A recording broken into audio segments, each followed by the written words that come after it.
Here is Williams. Not on the scoreboard yet. So to begin the second quarter for the Philadelphia 76ers, Maurice Spade's out there with Young. Then there's Iguodala. Then there's Lewis Williams and Meeks.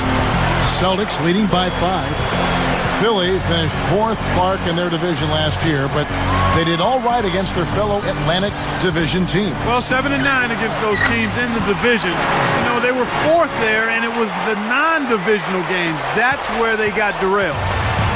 Here is Williams after Paul Pierce's score. It's stolen by Rondo. It's 2-on-1. Let's swing it over to Doris Burke. Kevin, thank you. Well, a painful finals loss for this Celtics team last season. 2 chances to finish off the Lakers. They were ahead in Game 7 for 3.5 quarters, but couldn't get the job done. Now, with an aging roster, the question becomes whether the Celtics have what it takes to make another run. Guys, we'll see what this season holds for them. Well, I wouldn't count them out just yet, Doris. Thank you. And here are the 76ers now, after the basket by Boston. Got a piece of it. Just 4 to shoot. Here's Williams. And Jermaine O'Neal pulls it down. So far today, they're showing a little more effort and hustle. They've got a small advantage. Oh! When he gets it going like this, you've got to double team it. That's your only hope. Here's Philadelphia. They trail by 11. Next up will be a home game matched up against the Pacers. That'll be the first of 2 straight at home. And the 76ers decide to take their first time out here. Thinking about Rajon Rondo in this one. He signed an extension with the Celtics prior to last season. But Clark, there have been rumors prior to that they may have been looking to trade him. Yeah, you know what? Interesting, because the general manager publicly picked at his flaws. Doc Rivers didn't know if he could coach him and actually dismiss some of his defensive praise, but they found smooth ground since that point. There was some tension behind the scenes there for a there while. there was clearly some friction. Both teams deciding to change it up.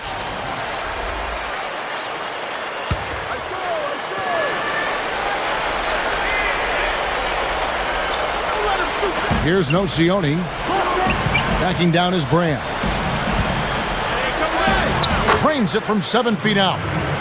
Brand's got his second basket of the night. So, Clark, all those rumblings about them, the Celtics possibly trading Rondo, they ended up signing an extension anyway. Yeah, and it was a good thing they did, and I'm sure they're absolutely thrilled that he'll be a Celtic for a while. There's an argument that he might have been the best player on that team last year. I wouldn't disagree. Wow. Here's Robinson. 76ers getting the bucket. And that's his second turnover in this quarter alone. Robinson against Williams.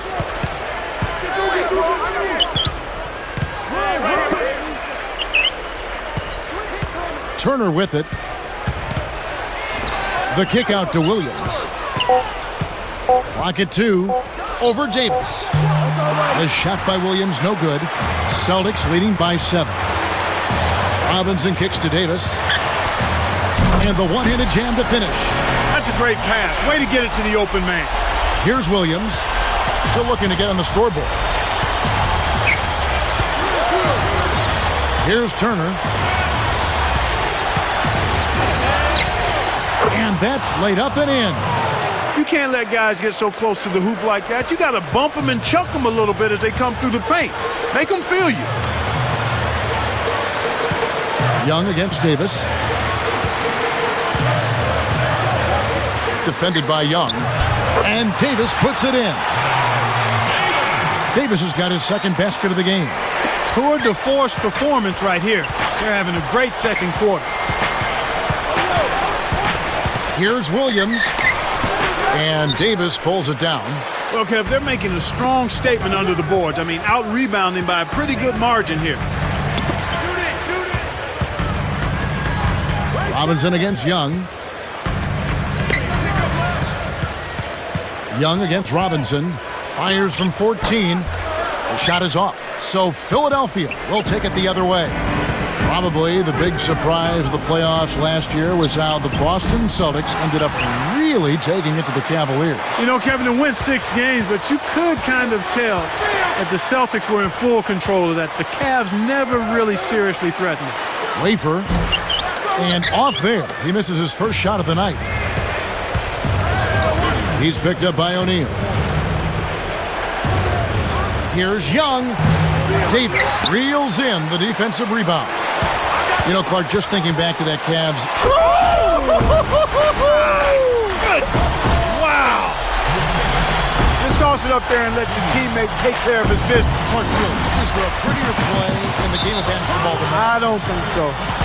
Timeout called the 76ers.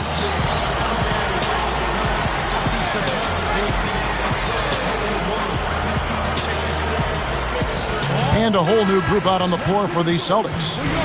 Then for the 76ers, Spencer Hawes is checked in for Young. Iguodala comes in for Nocioni. And it's Holiday in for Evan Turner.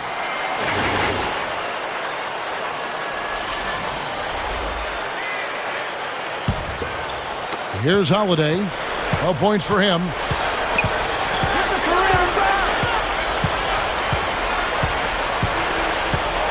He's picked up by Rondo. Williams. The 76ers with another miss. This quarter's been a disaster for him, Kevin. He just can't buy a bucket. Outside, Pierce. Working on Williams. Throws it up. And there are the Celtics with another basket. A chance to see Paul Pierce out of Kansas in his 13th season in the NBA. He set new career highs in field goal percentage, three-point percentage, and free throw percentage a season ago. Yeah, it was the second lowest scoring total of his career, but the shots he did take were quality shots. I think Rajon Rondo grew into his role in leading the offense and also scoring in the offense, and that allowed Paul, I think, to choose his spots a little more. That's a great point. And here are the Celtics now. After the Sixers pick up 2. KG, that's good. Great assist on that basket. He's seeing the floor well, and he's making some beautiful passes. And it's the 76ers with the ball. It's a 13-point game. And Paul Pierce so tough to stop offensively. He hits threes, a great pull-up jumper. Great repertoire. Yeah, he does have a very, very versatile offensive game, and I think he's a big reason the Celtics are so balanced offensively because he's willing to make the pass as well. And while we can, here's a look at the teams that have the fastest hands in the league last season. Taking a look at Boston. Boy, they had so many guys with quick feet and quick hands on that team. I mean, they put relentless pressure on the opponent. And as a result, they came up with an awful lot of... And it's Kevin Garnett with the finish. That's really a terrific look inside. Set him up beautifully. Allen outside.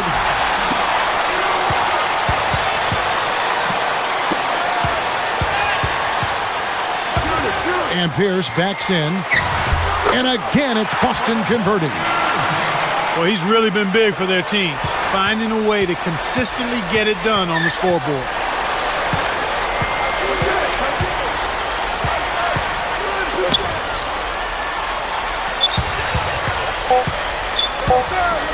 Here's Iguodala.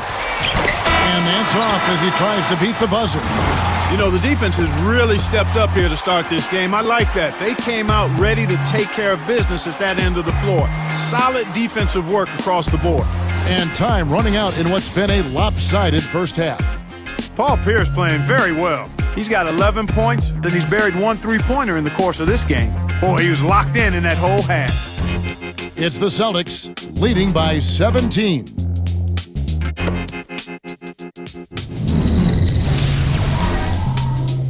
And welcome to HP at the half, a rivalry game in action. Let's get going. Boston leading against Philadelphia. They're still looking to establish what kind of team they'd like to be this season. Well, Paul Pierce is making it look easy against the 76ers D. Also getting into the mix, Rajon Rondo. The 76ers on the other side of the coin, not looking as shiny. It's been a struggle so far. They broke slow out of the gates and haven't been able to get up to speed. Not a great game for Louis Williams so far. He'll be happy to change baskets, even told his coach the lid was on that side of the court.